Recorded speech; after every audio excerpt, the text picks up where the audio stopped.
Now I look at like share prices and my share price goes up like $1 million in a day. Meet John Fearon. He is from South Africa and has been living in Singapore for 13 years. He has founded multiple tech and education businesses, including Invictus and Knightsbridge House schools in Singapore. During our talk, he shared with me his painful journey to success in Singapore, his main investment principles, and his rules for finding happiness both when broke and as a multi-millionaire. I'm Max, an entrepreneur and YouTuber. Let's go! How much you worth right now? More than most people. It's like in tens or in hundreds of millions? Tens. Between like 10 and 100, somewhere in between. The goal is to get to 100, right? Then the goal from 100 is to get to the next 100 or whatever. What I was told by friends who made it, they said you get to like, say, 60 million or 50, 60 million dollars, you think you made it, and you look and you find out everyone's much richer than you. So you never make it. Because you get into the new like social circle. Correct. So when you get to the 50, 60 million dollar range, you thought, oh wow, amazing. And then I'm not there yet. So, but when you get there, then you're like, oh yay, I'm rich. And then you realize, actually, you're not rich. Everyone around you is much richer. And then you're like, oh shucks, I've got more work to do. So it's never ending. The seeking of wealth is never over if you're judging yourself against others. What you should rather do is just wake up happy. That's the most important thing. It doesn't matter if you're happy with $10 in your bank account or $100 million in your bank account. Just wake up happy. People can be upset and be rich. But I guess like if you're recalling your previous life, waking up with like zero minus a debt is not like, it's hard to be happy at the same time. I was happy. Yeah? I was happy in that I was stressed, but I was happy. I was happy that I was alive. I was happy I was doing something I wanted to do, and I wasn't going to give up. And that was the only thing that mattered. And I kept telling myself, it's darkest before the dawn. Whenever it looks really, really bad, it's going to be great just now. And then the other voice kept telling myself is that never as good or as bad as you think it is. So you're never as wealthy or as poor as you really think. You can always find people wealthier than you can always find people poorer than you. That's true.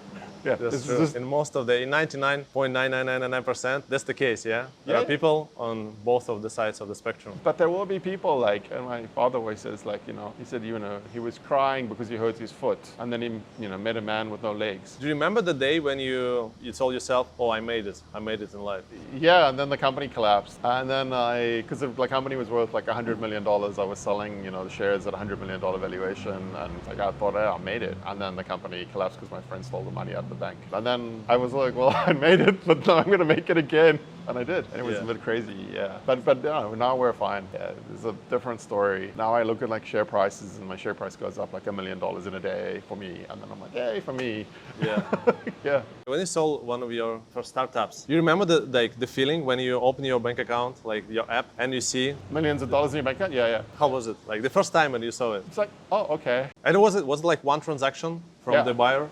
Yeah, just in the bank. But I've happened a few times. Like I can tell you, I was really, really happy the first time I sold $50,000 sale. I got a $50,000 transaction. That made me much happier than the $1 million transaction. Because I was like, I'll never be poor again. And that was wrong. It was wrong. And I'll tell you, like, as soon as you make money, you'll spend it. Yeah, well, I will. Yeah. What was the first big purchase that you done? Bought a restaurant. I bought a car. What car? I bought a Tesla X. I bought what I wanted to buy. Then I'm like, okay, next thing. Yeah. And then you find like money comes, money goes. That's what people don't realize. Money is fluid. If it's sitting in your bank account, it's not doing anything, then you're like, how much money did you make to me today? And you're like, nothing. Okay. You're like, oh no, put the money in a fixed deposit. I'm like, okay. You know what will happen to the fixed deposit? The government will take their tax on it. There will be fees. And inflation will eat most of the interest. So you won't actually have any more money. You won't get rich from the interest. You'll only get rich from doing things that are interesting, are problem-solving things for the real world. These are more, if you solve people's problems, then things will get better, yeah. Where do you invest? Like, what's your investment strategy? Apart of businesses? I build businesses. Yeah, I don't have any time to. It sounds stupid, right? Because when you go to a financial investor, they'll say, hey, your best investment is this, and you can get this risk-adjusted yield, this thing, da. Okay, well, I try to make 10x on every deal that I make over like, a 5-year period. Yeah, and then like, so can you beat 100% a year? And they're like, no, that's too risky. And I'm like, yeah, okay, that's what I like to go for. Do you invest in art or buy art? My mother's an artist, so I used to sell art.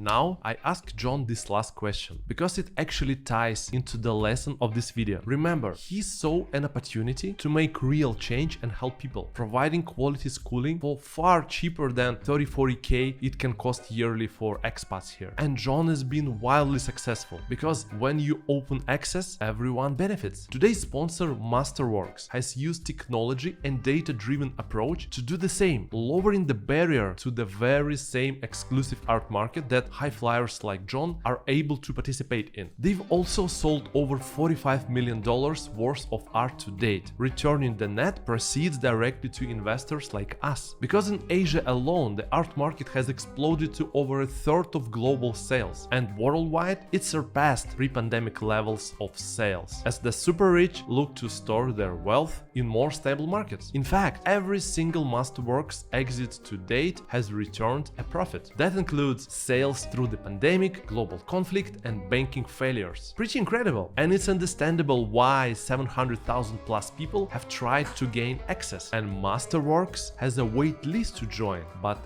you can skip it right away at the link below. After the 13 years in Singapore, do you feel like it's hard, I don't know, maybe you noticed it, it's hard to recall particular things because it's one long season. There is no changing of seasons. It's like 13 years become like one long year. My life has been like, I came to Singapore with no money, so it's been a different journey. I remember the journey quite well because it was painful. It's not the seasonality didn't matter to me, but the pain that I went through mattered a lot. Can you recall the most challenging life moment? There was a stage when I was building a tech startup. We went through 9 months. Every month we didn't have enough money at the start of the month to pay the salaries at the end of the month, and we didn't have any way to get that money. We had hope, but we didn't have any money to pay for the salaries at the end of the month. But I did it every month. That was hard. Did you want to quit that time? I got skin problem from the stress. Forget it. But it was like itchy skin from stress. It was really hard. I just didn't have a choice. I made the commitment to myself that I would never work again. And so basically it was like, I'm just gonna keep going until I die. Yeah. And I just didn't die. It was like eventually we cracked it, and it was pretty amazing. But I cracked it in a way that I didn't expect. It wasn't like the way I expected to crack it. How was it like? I actually started another business that I wasn't busy. That business did become successful, but the business that saved me was the business I started, a business that with a friend that took off, was relatively successful, and gave me enough capital to fund the other existing businesses, and then I had enough money, working capital, to get by. And then eventually the successful one, then I had a fraud. My friend stole $5 million on the company, and the company collapsed. So the success died, but it laid the foundation to all my other businesses. So it's a crazy story. Where you get this dedication from and this positivity from? It's like you're born with it? I always wanted to be entrepreneurial. I always wanted to be a businessman. Knew that this is what I would end up doing. I always thought I would be wealthy. From comparison to my parents, because you have to judge yourself kind of where you come from. Like if your dad is a billionaire and then you end up with no money, or 10 million, you're like, oh, okay, that's not really a great achievement. But I always knew I would be better off than my parents were, and that turned out to be the case. The dedication is you have no choice. You get up, you fight, you struggle, then you get hurt, then you go and do it again. That's how it works. That's a secret. Yeah, there's the same for Elon Musk, the richest man in the world. Same for you, same for me, same for everybody. You have to accept that you're going to struggle, that there are going to be bad days, that there are going to be things that don't work out. There's going to be doubt. It's not a straight line. When you look at your bank account, you say, I'll give you an example. I've looked at my bank account, millions of dollars in my bank account, no money in my bank account, same happy. I like red wine. I like to do what I like to do with my time. I like to get up in the morning and not have anyone tell me what to do. This is the best thing in the world. You get up, you do exactly what you want to do. You go to bed whenever you want to go to bed. You cannot beat this. Yeah, this is the greatest gift, for me at least, that you can give yourself. Hard work is just part of the game. It doesn't matter what you do. Can I ask like your age? How old are you? I'm turning 45 this month. Do you have any regrets in life? No, I don't even regret losing money ever in any transaction. I just look at that's like life lessons. So if you lost $5 million in a transaction, I'm like, okay, lesson. What lesson can I take from that? But other people would be like, oh my God, this is a disaster. How can I lose so much money? And I'd be like, lesson. Yeah, don't do that again. Yeah. I'm always curious, like, okay, first question that I ask people also, like doing some entrepreneurial stuff, like businesses. You born being an entrepreneur? Like, can you like grow this skill? Can you develop this skill, like, and start building businesses? Or you have to be born with it? I think that you're born with it. I don't think it's a skill you can develop. It's actually, my wife likes to tell me that that it's an addiction that I can't get over. Like before I sell my companies, I already have ideas for the next companies I want to build. And I'm like, I just can't wait to get going. I'm like, sell this one, let's go build the next one.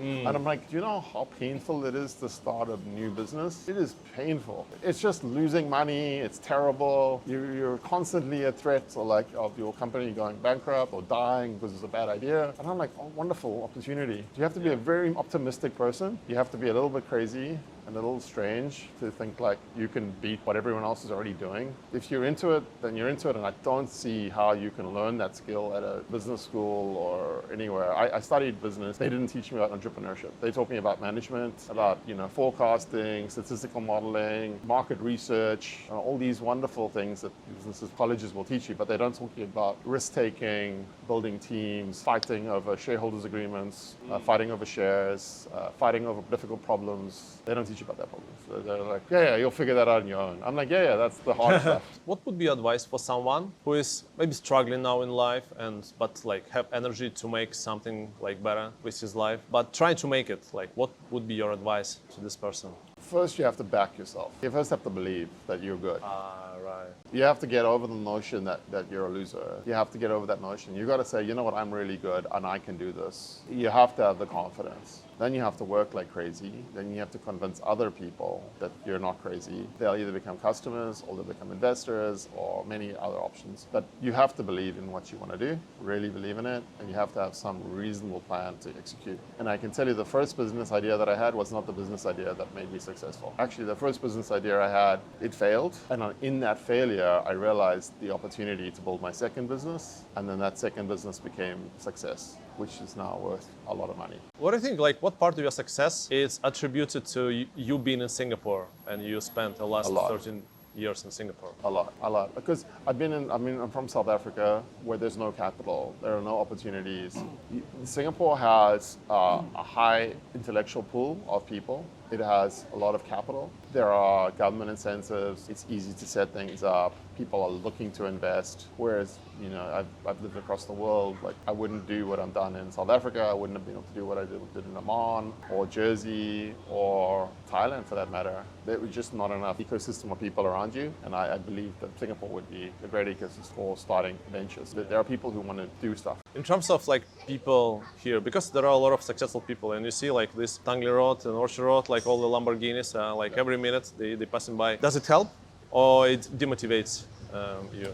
There's no such thing as overnight success. If there are people that look like they're overnight successes, you tend to look into their backstories and find out there was a lot more pain and suffering that went into it than what you realize. And every single one of the stories that people point out as this was an overnight success or that was an overnight success, then you look in the backstory and you see years of pain. I'm like, if that looks like overnight success to you, fine, but like I've never seen overnight success. So the biggest problem with looking at people who are driving these sports cars is you do not understand their backstories. You do not know if they made it themselves. You don't know if they inherited it or if it was rented.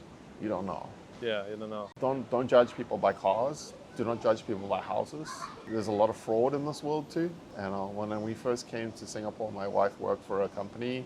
We went to her boss's house, with big house in Nassim Road. And I said, what an amazing house, what an amazing thing. And the guy said, not everything looks like it seems, right? And then turned out that here was a massive fraud. And he'd been scamming people out of $20 million and he was just living off the funds. That happens. Yeah, you never know. So don't judge people by the money, is what I'm saying. Rather live the life that you want to live, do the things you want to do, and accept that this is a journey and not a destination. If you like this video, check out the next one. But you have only 5 seconds. 5, 4, 3, 2, 1.